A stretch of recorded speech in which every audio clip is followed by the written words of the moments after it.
Hello friends, welcome to जेनिक J study. मेरा नाम है अनूप तिवारी और आज मैं फ्लूइड मैकेनिक्स का लेक्चर नंबर 6 लेके आ गया हूं आपके पास। और इस लेक्चर का नाम है capillary action of fluid and discharge. Capillary action end of fluid and discharge के बारे में मैं आपको बताऊं उससे पहले मैं एक चीज और बताना चाहता हूं आप लोग को कि जो लास्ट लेक्चर में हमने सरफेस टेंशन के बारे में पढ़ा था, लास्ट लेक्चर में जो भी स्टूडेंट्स मेरे वीडियोस को लगातार देख रहे हैं उनको पता होगा कि लेक्चर नंबर 5 में मैंने सरफेस टेंशन के बारे में बहुत अच्छे से पढ़ाया। सरफेस टेंशन कैसे एक्ट करता है, उसके लिए क्या क्या कंडीशंस होती हैं, किस पे वो डायरेक्टली प्रोपोर्शनल है, किस में वो इनवर्सली प्रोपोर्शनल है, ड्रॉपलेट्स में लगने वाले, बबल्स पे लगने वाले, तो ऐसे टाइप के जो है उन पे मैंने क्या किया था, उस कॉन्सेप्ट पे मैंने काम किया था। और उसी सरफेस टेंशन का जो एक्सटेंडेड पार्ट है वो ही हमारा एक एप्लीकेशन पार्ट आप समझ सकते हैं, जो कि कहलाता है capillary action of the fluid. और जो ये टॉपिक है हमारा डिस्चार्ज मैंने आपको इंट्रोडक्शन में नहीं बताया था कि मैं अलग से आपको पढ़ाऊंगा, लेकिन मुझे ऐसा लगता है कि डिस्चार्ज को अलग से बताने में फायदा है, क्योंकि जब हम काइनेमेटिक्स में एंटर करेंगे, स्टैटिक्स में तो नहीं लेकिन काइनेमेटिक्स में जब हम एंटर करेंगे और न्यूमेरिकल सॉल्व करेंगे तो इसका हमें बहुत यूज हो सकता है। इनफैक्ट डायनामिक्स में तो बहुत ज्यादा है। ठीक है, बेसिक कॉन्सेप्ट में बताऊंगा डिस्चार्ज का मतलब क्या होता है। डिस्चार्ज मतलब डिस्चार्ज ऑफ फ्लूइड की ही हम बात करेंगे। ओके फ्रेंड्स, तो चलिए समझते हैं। आज का हमारा जो टॉपिक है वो है कैपिलरी एक्शन ऑफ फ्लूइड। सबसे पहला है कैपिलरी एक्शन ऑफ फ्लूइड्स। चलिए समझते हैं क्या बोलता है friends capillary action of fluid. देखिए फ्रेंड्स, क्या होता है, जो भी हमारे फ्लूइड्स होते हैं, जो भी हमारी फ्लूइड होती है उसकी एक बहुत बेसिक प्रॉपर्टी होती है जिसे कहते हैं फ्लूइडिटी, यानी बहने की क्षमता। ठीक है, फॉर एग्जांपल अगर मैं आप लोगों से ये बात कहूं कि अगर मैं किसी भी फ्लूइड को जनरलाइज्ड, चलिए हम पानी की बात करते हैं क्योंकि हम पानी को अपने आसपास देखते हैं, तो अगर मैं पानी की बात करूं तो हम अगर उसको गिलास में डालते हैं तो वो गिलास का शेप ले लेता है। अगर हम लोग उसे बॉटल में डालते हैं तो वो बॉटल का शेप ले लेता है। हम लोग उसे किसी भी तरह के यूटेंसिल्स में जब डालते हैं तो वो उसका शेप ले लेता है। किसी भी तरह के कंटेनर में डालते हैं तो वो उसका शेप ले लेता है। ठीक है, तो क्या होता है, फ्लूइड अपनी इसी फ्लूइडिटी की प्रॉपर्टी की वजह से कैपिलरी एक्शन को भी अंजाम दे पाता है। किस तरह से, चलिए पहले मैं इसका डेफिनेशन लिख लेता हूं, आप लोग भी इस डेफिनेशन को उतारिए और उसके बाद मैं बताता हूं कि कैपिलरी एक्शन होता क्या है। चलिए, तो यहां पे आप लोग इसमें लिखेंगे capillary action is the ability of the fluid, capillary action is the ability of the fluid to flow in a narrow tube space without any external help or even against the force of gravity। क्या मतलब है इसका, थोड़ा समझते हैं। मैंने एकदम basic English में आप लोगों को ये लिखवा दिया है। मैं देखिए, मैं डेफिनेशन इसलिए लिखता हूं फ्रेंड्स क्योंकि अगर आप लोग इसे नेट पे चेक करें या यूट्यूब के अदर चैनल्स में करें या बुक्स में करें तो वहां पे बहुत सारे अलग अलग टाइप के डेफिनेशन आपको दे दिए जाएंगे। लेकिन मैं क्या करता हूं, एकदम बेसिक आप लोगों को लिखवाता हूं ताकि आप लोग जब इसे पढ़ें तो आप लोग को तुरंत वो चीज रिकॉल हो जाए, क्योंकि मैं जो समझाता हूं उसी को मैं इंग्लिश में हूबहू लिखवा देता हूं। तो देखिए ये क्या होता है, capillary action is the ability of the fluid to flow in a narrow tubular, इसको मैं ट्यूब ना लिख के ट्यूबुलर स्पेस लिख देता हूं, tubular space without any external help और even against the force of gravity। इसका मतलब ये है फ्रेंड्स कि फ्लूइड की वो क्षमता या उसकी वो एबिलिटी जिसकी वजह से वो बहुत ही पतले पतले ट्यूब्स, बहुत ही पतले ट्यूब्स मतलब कुछ सर्कुलर या सिलिंड्रिकल सेक्शंस जिनके बहुत छोटे छोटे डायमीटर होंगे, उसमें ऑटोमेटिकली फ्लो हो जाना सच दैट इस तरह से वो फ्लो हो रहा है कि ना उसको किसी तरह के एक्सटर्नल हेल्प की जरूरत पड़ रही है, और इनफैक्ट वो उस डायरेक्शन में भी फ्लो होता है। अगर मैं कह रहा हूं आपको फोर्स ऑफ ग्रेविटी के अगेंस्ट, तो इसका मतलब ये है कि अगर मेरा एक बहुत ही ट्यूबुलर कोई सेक्शन है, बहुत ही पतला ट्यूबुलर सेक्शन है, तो फ्लूइड की वो एबिलिटी जिससे वो अपवर्ड डायरेक्शन में ऑटोमेटिकली फ्लो करे। देखिए, अगर हम लोग पाइप को पानी में डाल के सक करते हैं तो वहां हम प्रेशर डिफरेंस क्रिएट करते हैं। मैं कह रहा हूं, मैं किसी भी तरह का एक्सटर्नल डिस्टरबेंस नहीं क्रिएट कर रहा, फ्लूइड अपने आप एक बहुत ही नैरो यानी कि बहुत ही छोटा, बहुत ही सक्रिय ट्यूबुलर सेक्शन में क्या हो रहा है फ्रेंड्स, अपने आप ऊपर चढ़ रहा है। और ये जो ऊपर चढ़ रहा है फ्रेंड्स, ये against the force of gravity है, मतलब उसके वेट की वजह से उसमें ग्रेविटेशनल फोर्स लग रहा होगा, उसके बावजूद वो ऊपर चढ़ जाए। तो इस तरह के एक्शन को जो कि फ्लूइड अंजाम दे पाता है, उसे ही हम कहते हैं capillary action of the fluids. Okay friends, बहुत इजी है। देखिए, ये समझना बहुत ज्यादा मुश्किल नहीं है। आई नो कि ये थोड़ा सा शुरू में ये आपको बहुत ही कंफ्यूजिंग लग सकता है, लेकिन देखिए क्या होता है, मैं सबसे अच्छा एक बहुत ही बेहतरीन एग्जांपल देता हूं। हम लोग जब छोटे थे तो हम लोग हमेशा पढ़ते थे कि जो प्लांट्स होते हैं वो अपना जो खाना बनाते हैं वो बनाते हैं सनलाइट, कार्बन डाइऑक्साइड जो कि एयर में होता है, और वाटर से। ठीक है, वो इससे फोटोसिंथेसिस की हेल्प से क्या करते हैं, अपने खाने को बनाते हैं। ओके, लेकिन जो सनलाइट है उन्हें वो सन से मिल जाती है, जो छीनी हुई जो छन के आती है हमारे एटमॉस्फेयर से, यूवी लाइट्स जो होती है वो उनको फ्रॉम द एटमॉस्फेयर मिल जाती है। कार्बन डाइऑक्साइड भी उनको एटमॉस्फेयर से ही मिल जाता है। लेकिन फ्रेंड्स, पानी कहां से मिलता है? अब आप कहेंगे सर वो मॉइस्चर होता होगा। नहीं, मॉइस्चर नहीं होता है फ्रेंड्स। जो वो पानी होता है वो अपने रूट से क्या करते हैं, ऊपर ले जाते हैं। अब ये जो रूट से जो पानी पेड़ों के स्टेम से होते हुए against the force of gravity ऊपर चढ़ता है और उनके लीव्स में जाता है, वो भी एक तरह का कैपिलरी एक्शन होता है फ्लूइड्स का। अब आप सोचिए कि आप बचपन से उस चीजों को देख रहे हैं, अगर आप उस चीज को भी इमेजिन नहीं कर पा रहे हैं तो मैं आप लोगों को एक और बहुत ही अच्छा एग्जांपल बताता हूं। आप पेंट करते हैं अपने घरों को, पेंट करते तो आप लोग क्या करते हैं, आप लोग पेंट खरीद के लाते हैं। कोई भी पेंट खरीदिए, एंशिएंट पेंट खरीदिए, ठीक है। अब क्या करते हैं, जब आप लोग ब्रश लेते हैं तो ब्रश को आप क्या करते हैं, उसमें डिप करते हैं।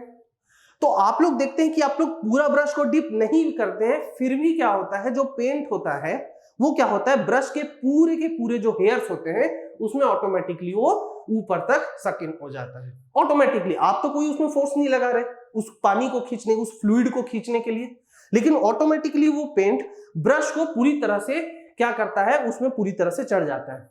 तो ये एक्शन भी जो होता है capillary action of the fluid होता है। आप आई होप आपको ये चीज अब समझ में आ रही होगी।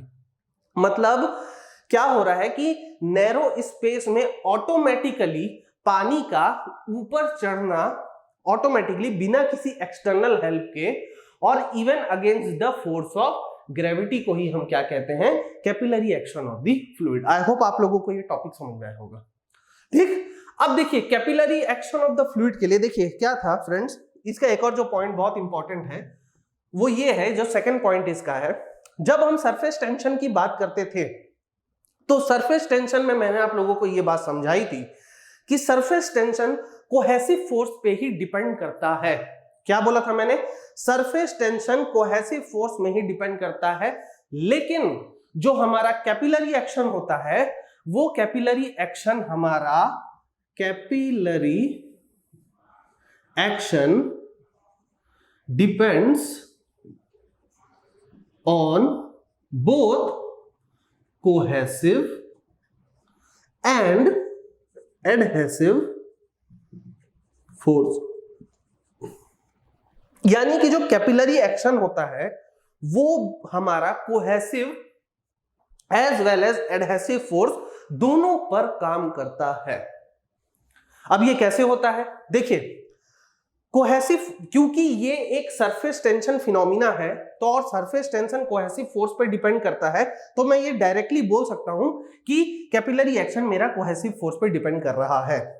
ओके, लेकिन अगर यहां पे एडहेसिव फोर्स ना हो तो मॉलिक्यूल्स आपस में, एक जो फ्लूइड के मॉलिक्यूल्स है वो जिस सरफेस पे भी क्लाइंब कर रहे हैं वो सरफेस पे चढ़ेंगे ही नहीं, इसीलिए एडहेसिव फोर्स भी यहां पे काम करती है।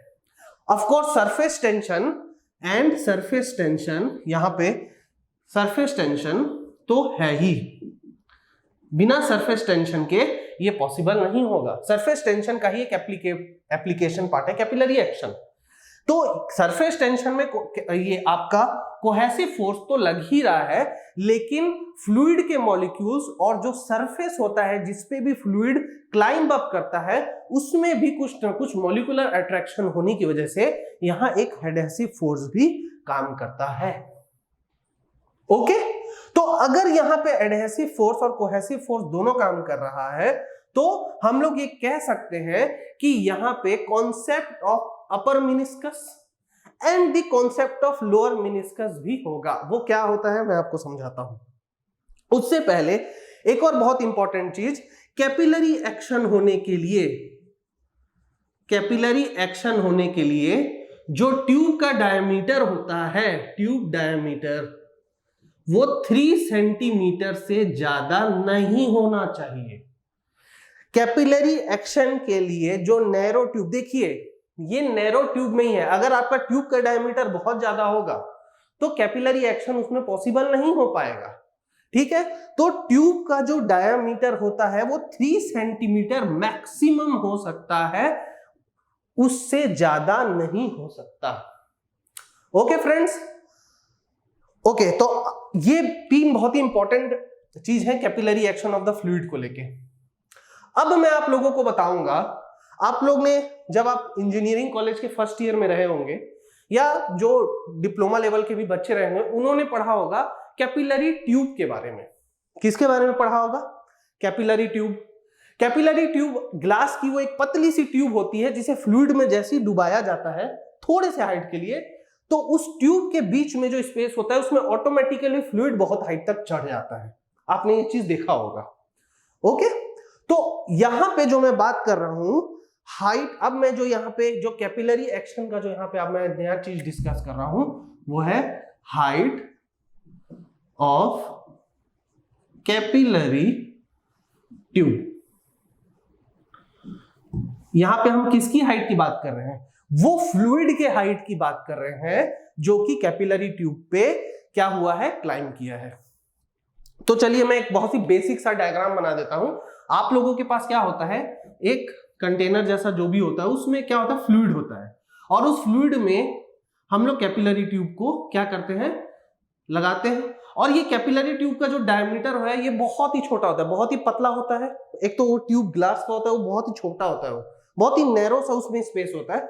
और उसमें क्या होता है, जो फ्लूइड है, फॉर एग्जांपल अगर यहाँ पे मैं वाटर ले रहा हूं तो वो जो है वो यहाँ पे कुछ ना कुछ हाइट तक ये क्या हो जाता है, चढ़ जाता है। ठीक, तो अगर कैपिलरी एक्शन में अगर फ्लूइड का एंगल ऑफ कांटेक्ट कुछ इस तरह से है, ठीक है, अगर फ्लूइड, देखिए मैंने इसको स्ट्रेट नहीं बनाया, फ्लूइड इस तरह से होता है। देखिए 2 तरीके से ही फ्लूइड हो सकता है, या तो इस तरीके से या तो ट्यूब के अंदर इस तरीके से। ठीक है, अगर इस तरीके से आपका फ्लूइड है किसी भी ट्यूब में तो वो कहलाता है अपर मिनिस्कस, और अगर किसी भी ट्यूब में जो हमारा फ्लूइड इस तरह से है तो उसे कहते हैं लोअर मिनिस्कस। अब इसको मैं अगर बहुत अच्छे से समझाना चाहूं तो क्या होगा, देखिए फ्रेंड्स, ये जो फ्लूइड होता है ये कुछ ना कुछ एंगल बनाता है हमारे कंटेनर से या हमारे ट्यूब से, जिसे हम कहते हैं theta. Genic Prime is the new features by Genic Education where you will get 450 plus video series questions explanation, Prime Facebook group for doubt solving, assignments, live sessions and many more. If you are interested then visit website and join quickly. For any query, call on 9837933283. Okay, तो ये जो angle होता है theta, यही theta होता है angle of contact. ठीक है, अगर यहां पे मैंने बनाया है तो ये कैसा होगा, ये कुछ इस टाइप से होगा फ्रेंड्स, ये हो जाएगा मेरा थीटा। यानी कि जो सरफेस से फ्लूइड एंगल बनाता है कैपिलरी एक्शन के दौरान एक कैपिलरी ट्यूब के अंदर, वो ही उसका एंगल ऑफ कांटेक्ट कहलाता है। ठीक है, ये है मेरा अपर मेनिस्कस का केस, ये है मेरा लोअर मेनिस्कस का केस। अगर मेरा अपर मेनिस्कस का जो केस होता है उसमें जो थीटा होता है, जो उसमें जो एक्शन होता है, सॉरी थीटा नॉट, उसमें जो एक्शन होता है वो मेनली होता है एडहेसिव। उसमें adhesive force is greater than cohesive force. बहुत ध्यान से इस चीज को समझिएगा, जहां पे भी अपर मेनिस्कस का केस होता है वहां पे जो एडहेसिव फोर्स होता है वही वो क्या होता है, कोहेसिव फोर्स से ज्यादा होता है। लेकिन जहां पे लोअर मेनिस्कस का केस होता है वहां पे कोहेसिव फोर्स हमारा ग्रेटर होता है एडहेसिव फोर्स से। समझ में आ रहा होगा फ्रेंड्स आप लोगों को। मैंने क्या किया, मैं आप लोगों को यहाँ पे कैपिलरी एक्शन में जो कैपिलरी ट्यूब में जो फ्लूइड जो हाइट चढ़ रहा है उस हाइट के बारे में बताना चाह रहा हूं, लेकिन मैं आपको उससे पहले कुछ basics upper meniscus and lower meniscus के बारे में भी मैं आपको यहाँ पे समझा रहा हूं कि अपर मेनिस्कस के केस में क्या होता है फ्रेंड्स, जो हमारा एंगल ऑफ कांटेक्ट होता है वो उसका कुछ इस टाइप से डायरेक्शन होता है, और जो लोअर मेनिस्कस होता है उसमें एंगल ऑफ कांटेक्ट कुछ ऐसा होता है। ठीक, अपर मेनिस्कस के केस में एडहेसिव फोर्स जो होता है कोहेसिव फोर्स से ज्यादा होता है, और लोअर मेनिस्कस में कोहेसिव फोर्स एडहेसिव फोर्स से ज्यादा होता है। ठीक है, अपर मेनिस्कस के केस में जो वेटिंग कैरेक्टरिस्टिक्स होता है, मतलब चिपकने की क्षमता, वेटिंग कैरेक्टर, ये ज्यादा होता है। वेटिंग कैरेक्टर यानी गीला होने की, यानी कि चिपकने की क्षमता, जो फ्लूइड जो सरफेस में चिपक जाता है उसी को कहते हैं वेटिंग कैरेक्टरिस्टिक्स। ये क्या होती है, ज्यादा होती है। और यहां पे इस केस में वेटिंग कैरेक्टरिस्टिक्स ये क्या होती है फ्रेंड्स, कम होती है। आई होप आप लोगों को ये चीज समझ में आ रहा होगा कि अपर मेनिस्कस और लोअर मेनिस्कस के केस में एडहेसिव फोर्स और कोहेसिव फोर्स किस तरह से एक्ट कर रहे हैं। तो चलिए, अगर आप लोगों को ये बेसिक समझ में आ रहा है, अपर मेनिस्कस में एडहेसिव फोर्स कोहेसिव फोर्स से ज्यादा है जिसकी वजह से वेटिंग कैरेक्टरिस्टिक्स है, और लोअर मेनिस्कस में कोहेसिव फोर्स एडहेसिव फोर्स से जाता है जिसकी वजह से वेटिंग कैरेक्टरिस्टिक्स नहीं होता है, ना के बराबर, तो इसका एग्जांपल्स क्या हो सकता है, वीडियो को पॉज करके लिखिए।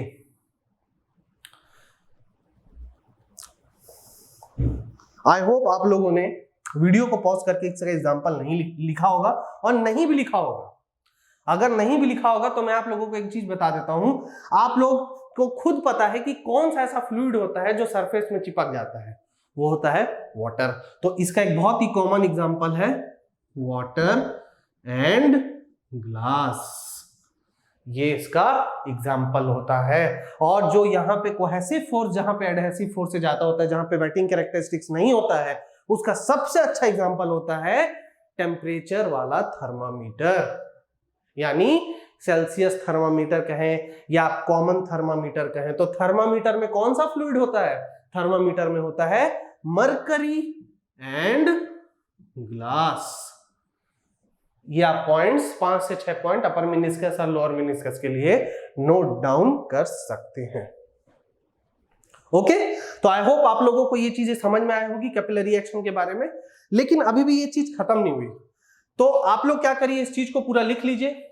चलिए, इस चीज को पूरा लिख रहे होंगे आई होप।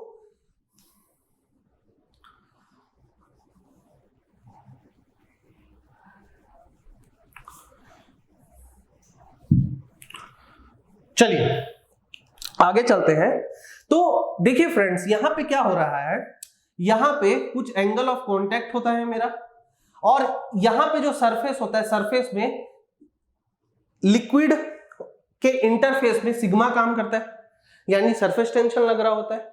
तो ये जो हाइट होती है, जो ये फ्लूइड सरफेस से उसके अपर मिनिस्कस की जो हाइट होती है, इसको कैलकुलेट करने का एक बेसिक फॉर्मूला होता है, और वो फॉर्मूला मैं आपको लिख रहा हूं। वो फॉर्मूला होता है 4 sigma cos theta by rho g d. ये फॉर्मूला आप लोग बहुत अच्छे से याद कर लेंगे। इस फॉर्मूला का बहुत इजी डेरिवेशन पार्ट भी होता है, बट मैं फिलहाल डेरिवेशन पार्ट में नहीं जा रहा, क्योंकि डेरिवेशन पार्ट आपके जेई में नहीं पूछे जाते हैं, ठीक है। सो मैं क्या कर रहा हूं, मैं यहाँ पे अभी फिलहाल एक बेसिक फॉर्मूला दे दे रहा हूं।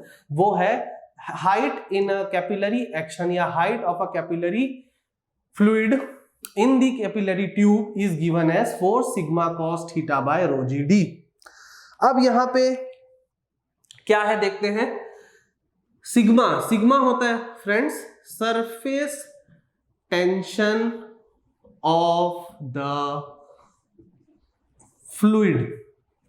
सिग्मा जो होता है surface tension of the fluid होता है। थीटा जो होता है वो होता है एंगल ऑफ कॉन्टैक्ट, ठीक है। यहां पे थीटा ग्रेटर देन 90 डिग्री भी हो सकता है और लेस देन 90 डिग्री भी हो सकता है, depending upon the upper and the lower meniscus, ठीक है। तो यहां पे आप लिख सकते हैं theta can be less than 90 degree, theta can be greater than 90 degree, okay. Now और एक और चीज, यहां पे जो आपका रो है, रो होता है डेंसिटी ऑफ फ्लूइड। जो भी फ्लूइड है या तो वाटर हो सकता है, जनरली हमारे पास दो ही फ्लूइड होते हैं जो कैपिलरी एक्शन में हम डिस्कस करते हैं, वो होता है वाटर एंड मरकरी, ओके। तो डेंसिटी ऑफ द फ्लूइड, अगर डेंसिटी ऑफ वाटर है तो वो क्या हो जाएगी 1000 kg पर मीटर क्यूब, और अगर डेंसिटी ऑफ मरकरी हम लिखना चाहेंगे तो ये क्या हो जाएगी 13600 kg पर मीटर क्यूब। मैं अभी ये चीज तो लिखवा देता हूं, लेकिन एग्जाम में ये चीज आपको क्वेश्चन में गिवन नहीं रहेगी, क्योंकि एग्जाम ये मान के चलेगा कि आपको ये दो वैल्यू पता है। ये मैंने पहले भी वीडियोस में बताया है।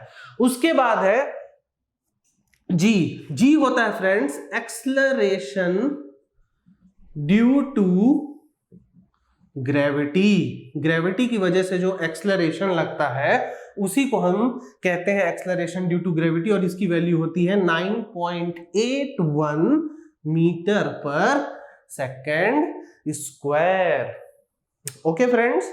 ये होती है 9.81 metre per second square. Last but not the least जो डी होता है, ये होता है diameter of capillary tube. Capillary tube का जो डायमीटर होता है वो ये होता है, ओके। आई होप आप लोगों को ये चीज बहुत आसानी से समझ में आ रही होगी। उसके बाद अगर मैं आप लोगों से ये कहूं कि कैपिलरी ट्यूब में मैं एक फ्लूइड ना रख के दो अलग अलग फ्लूइड रखूं, चलिए समझते हैं मैं क्या बोल रहा हूं। अगर मैं कैपिलरी ट्यूब में एक फ्लूइड की जगह दो फ्लूइड अलग अलग रख दूं तो क्या होगा। फॉर एग्जाम्पल यहां पे भी मैं एक फ्लूइड रख दूं, यहां पे एक फ्लूइड और यहां पे मेरा दूसरा फ्लूइड, ये यहां तक मेरा दूसरा फ्लूइड। इस केस में मेरा जो कैपिलरी हाइट होगा उसमें क्या चेंज आएगा। देखिए फ्रेंड्स, कोई भी फ्लूइड किसी दूसरे फ्लूइड के ऊपर या तो तैर सकता है, नहीं तो सिंक हो सकता है, ठीक है। इसका बेसिकली क्या मतलब है, इसका मतलब ये है कि जो फ्लूइड मेरा इस ऊपर है, सबसे पहले हम लोग ऐसा करते हैं, जो फ्लूइड हमारा नीचे है उसका डेंसिटी को हम रो मान लेते हैं, ठीक है। और जो ऊपर वाली डेंसिटी होती है इसको अपन रो नॉट मान लेते हैं, ठीक। तो अगर कोई भी चीज किसी फ्लूइड के ऊपर तैर रही है, इसका मतलब उसकी जो डेंसिटी है वो नीचे वाले फ्लूइड से कम है। कंफ्यूज होने की बात नहीं है, चलिए मैं उसको और इजीली तरीके से समझाता हूं। केरोसिन जो होता है वो पानी के ऊपर तैरता है, लेकिन पानी मरकरी के ऊपर तैरता है। पेट्रोल और ऑयल पानी के ऊपर तैरता है। आप समझ रहे हैं मैं क्या बोलना चाह रहा हूं।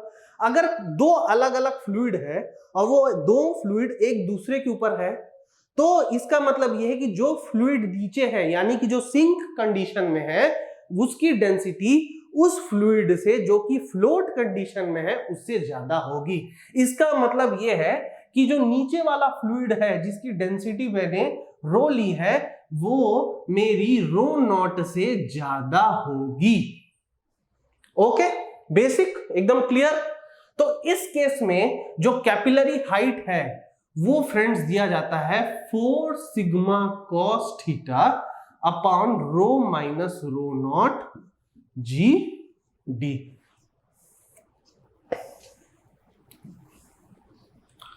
बहुत इजी फॉर्मूला। इस फॉर्मूला को और इस फॉर्मूला को अगर आप कंपेयर करें तो सिंपल सिर्फ एक जगह आया है, एक जगह चेंज आया है कि यहाँ पे रो माइनस रो नॉट था और क्योंकि इस केस में मैं एक ही फ्लूइड को कंसीडर कर रहा था इसलिए यहाँ पे मैंने रो लिया था।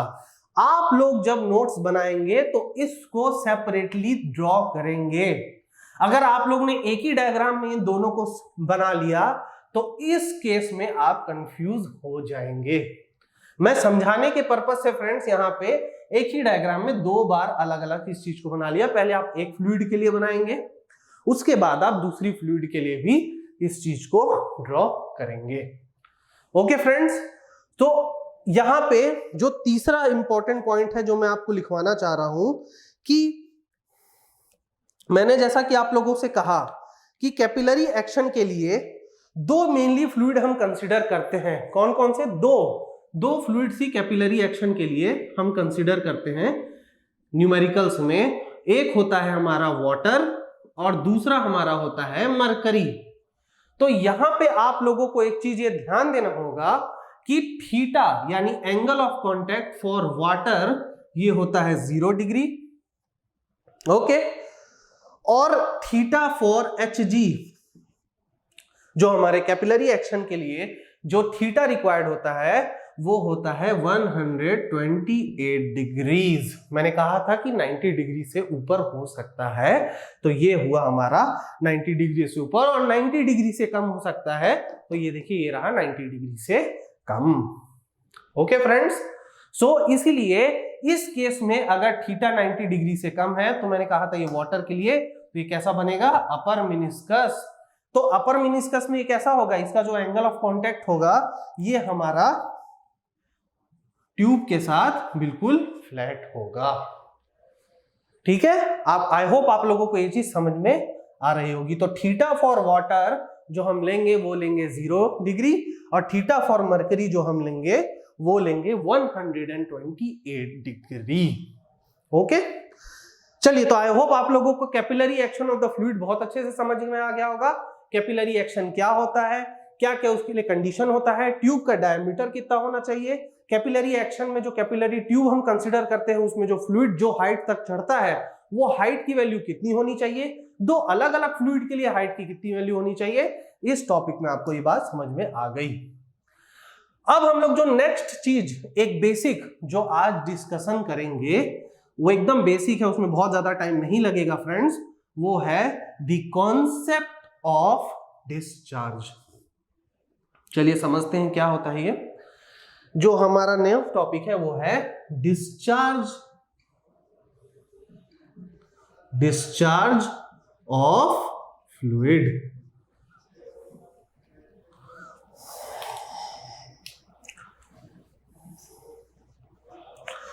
क्या होता है ये डिस्चार्ज ऑफ फ्लूइड? आपने कई बार इस टर्म को सुना होगा डिस्चार्ज के बारे में। कोई भी चीज जो बहती है, किसी फॉर एग्जांपल अगर आपकी टंकी है, ठीक है, टंकी में आपने नल ऑन कर दिया, थोड़ी देर के बाद वो टंकी आपकी खाली हो जाती है। क्यों हो जाती है भाई? क्योंकि कुछ वॉल्यूम जो है, कुछ जो वॉल्यूम है आपकी टंकी में जो पानी का है वो टाइम के साथ साथ बहता चला जाता है और कुछ टाइम पीरियड के बाद क्या हो जाता है, वो टंकी आपकी खाली हो जाती है अगर एक्सटर्नली आप उसमें वाटर हेड को मेंटेन नहीं कर रहे हैं तो। ठीक, तो अगर उस चीज को मैं डेफिनेशन वाइज लिखना चाहता हूं कि भाई डिस्चार्ज क्या होता है, तो ये होता है volume flow rate of fluid. बहुत छोटा सा डेफिनेशन हुआ ये तो। क्या मतलब हुआ इसका? देखिए बेसिक यही है इसका। डिस्चार्ज को मैं लिख सकता हूं the volume of the fluid flowing per unit time. चलिए मैं आपकी खुशी के लिए ये भी लिख देता हूं, the volume of fluid flowing per unit time is known as discharge। Notes बनाने की अच्छी आदत होनी चाहिए, लेकिन नोट्स के साथ साथ कॉन्सेप्ट भी बिल्डिंग होनी चाहिए। तो इतना सब लिखने के बजाय मैं इसको ऐसे भी लिख सकता हूं, it is the volume flow rate. इसका मतलब क्या हुआ, डिस्चार्ज को जो जनरली हम डिनोट करते हैं फ्रेंड्स, उसको हम लोग डिनोट करते हैं क्यू से। डिस्चार्ज को इट इज डिनोटेड बाय, लीजिए मैं पूरा लिख लेता हूं, it is denoted by Q। और डिस्चार्ज का जो मैथमेटिकल फॉर्मूला है, पहले समझ लेते हैं क्या। डिस्चार्ज जो होता है वॉल्यूम फ्लो रेट होता है, यानी वॉल्यूम ऑफ फ्लूइड फ्लो पर यूनिट टाइम। वॉल्यूम का होता है मीटर क्यूब और टाइम का होता है सेकेंड, तो डिस्चार्ज होता है मीटर क्यूब पर सेकेंड। यानी आप इसका ये बेसिक एसआई यूनिट भी कह सकते हैं। यानी कितना वॉल्यूम फ्लूइड का फ्लो हो रहा है एक पर्टिकुलर यूनिट ऑफ टाइम के लिए। यूनिट का मतलब होता है 1, तो एक सेकंड में, अगर मैं इसको हिंदी में ठेठ भाषा में आपको समझाना चाहूं, तो एक सेकंड में कितना वाटर या फ्लूइड का वॉल्यूम क्या हो रहा है, फ्लो हो रहा है। ठीक है, उसी को कहते हैं discharge of fluid. Okay friends, अब देखिए यहां पे मैं क्या कर रहा हूं, इस चीज को मैथमेटिकली एक फॉर्मूला भी दे रहा हूं। कैसे दे रहा हूं देखते हैं।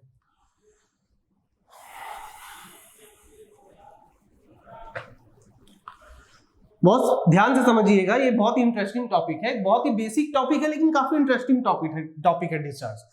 देखिए डिस्चार्ज का मैंने अभी आप लोगों को बताया, डिस्चार्ज होता है वॉल्यूम अपॉन टाइम। ठीक, ये एक बेसिक होता है इसका फॉर्मूला। चलिए आपने इसको लिख लिया। अब मैं इसको अगर मैथमेटिकली एक फॉर्मूला के तौर पे लिखना चाहूं, तो मैं इसको ये लिख सकता हूं, discharge is equal to area of cross section into velocity of fluid. Okay, बहुत सारी जगह आप लोगों को जो डिस्चार्ज का फॉर्मूला दिया जाता है वो दिया जाता है एरिया इंटू वेलोसिटी। पहले तो हम लिख लेते हैं कि एरिया इंटू वेलोसिटी क्यों होती है।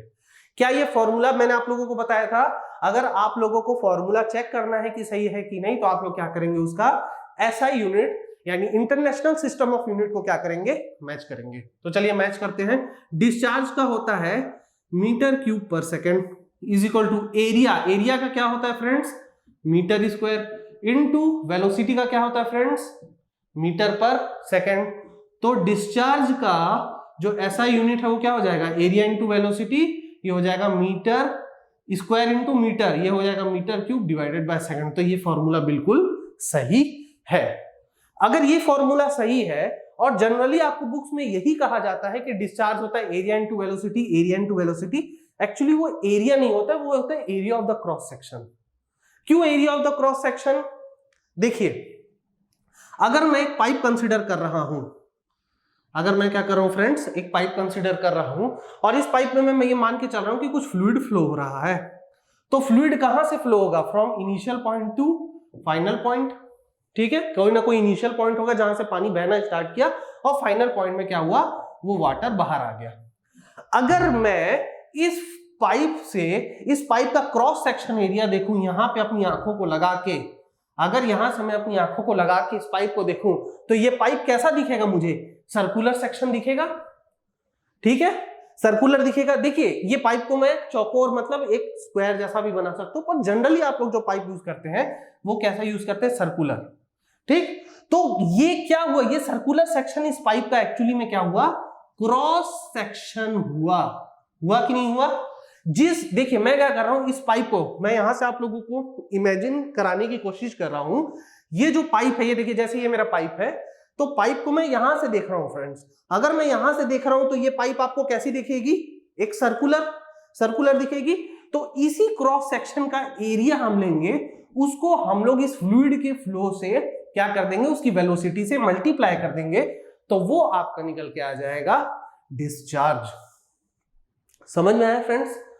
अब देखिए एक बहुत ही अच्छी प्रॉपर्टी डिस्चार्ज की वो ये होती है कि आई होप आप लोग ने इसको लिख लिया होगा, उसको हम लोग कंटिन्यू करते हैं।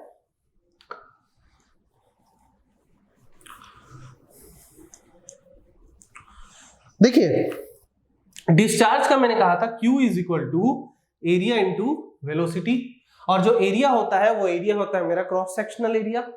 अब अगर मैं आपसे ये कहूं कि डिस्चार्ज जो होता है किसी भी फ्लो चैनल में कांस्टेंट रहता है, डिस्चार्ज इज कांस्टेंट। अगर मैं किसी सिंगल पाइप की बात करूं तो बहुत ध्यान से समझिए, मैं अभी सिंगल पाइप में ही फ्लो की बात कर रहा हूं।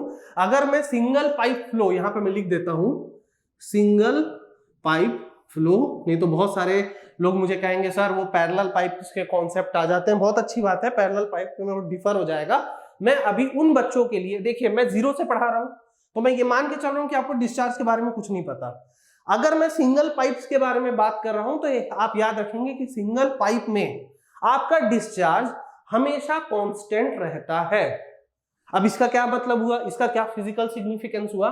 इसका फिजिकल सिग्निफिकेंस ये है फ्रेंड्स, तो चलिए मैं एक डायग्राम से आपको इस चीज को समझाने की कोशिश करता हूं। मेरे पास इस टाइप का पाइप है,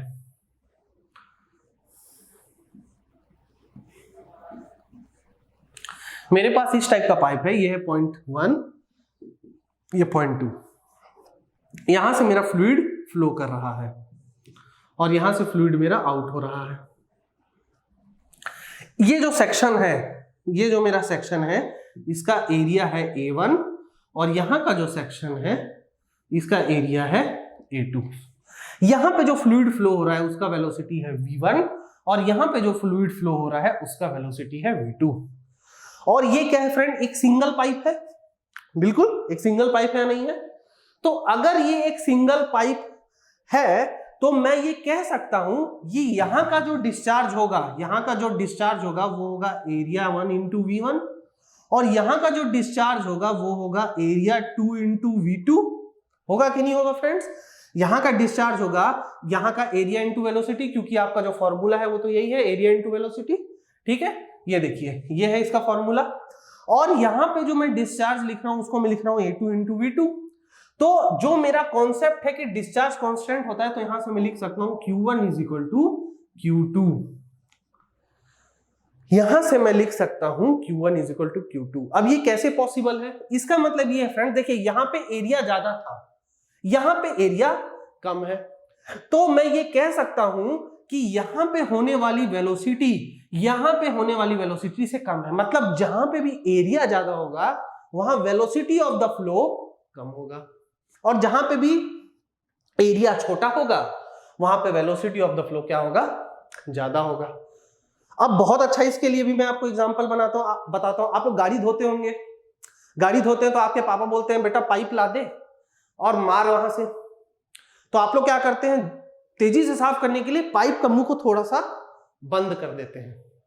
जब आप लोग पाइप के मुंह को थोड़ा सा बंद करते हैं तो पाइप ज्यादा फ्लो से, ज्यादा वेलोसिटी से पाइप से बाहर निकलता है। वो कैसे निकलता है? वहां पे आप लोग डिस्चार्ज के ही कॉन्सेप्ट को यूज करते हैं। आप लोग क्या करते हैं, क्रॉस सेक्शन एरिया को कम कर देते हैं अंगूठे से, और जब आप लोग उस चीज को कम कर देते हैं तो वहां, क्योंकि डिस्चार्ज को मुझको कांस्टेंट रखना है, तो वहां पे वेलोसिटी ऑटोमेटिकली बढ़ जाती है। ठीक है फ्रेंड्स, तो ये जो मेरा कॉन्सेप्ट है ये डिस्चार्ज का, ये यही दिखाता है कि सिंगल पाइप फ्लो में इसके डायमेंशन, इसका क्रॉस सेक्शन एरिया चेंज होने के बावजूद भी यहां पे जो डिस्चार्ज होता है वो क्या होता है, कांस्टेंट रहता है। But velocity and area change हो सकते हैं अलग अलग क्रॉस सेक्शन में।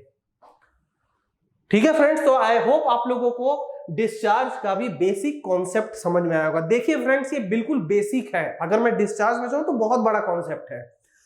जब हम लोग बाद में डायनामिक्स में ही पढ़ेंगे और आगे जाएंगे तो फ्लो थ्रू पाइप्स करके आएगा, उसमें ये चीजों को और भी ब्रॉडर वे में पढ़ा जाएगा। अभी मैं आपको बस एक बेसिक कॉन्सेप्ट दे रहा हूं डिस्चार्ज के बारे में। तो आज का लेक्चर इतना ही रखेंगे फ्रेंड्स। आई होप आप लोगों को मेरे वीडियो लेक्चर्स पसंद आ रहे होंगे, बहुत ही अच्छे लग रहे होंगे। और अगर आप लोगों को मेरे लेक्चर पसंद आ रहे हैं तो please JE study mechanical and civil को आप लोग सब्सक्राइब करें, उसे लाइक करें, ओके। और जैसे जैसे मैं जो टास्क आपको देता जा रहा हूं हर दिन के वीडियोस के लिए, वो आप कंप्लीट करें, क्योंकि आपकी टास्क ही आपकी इन्वॉल्वमेंट को दिखाती है, ओके।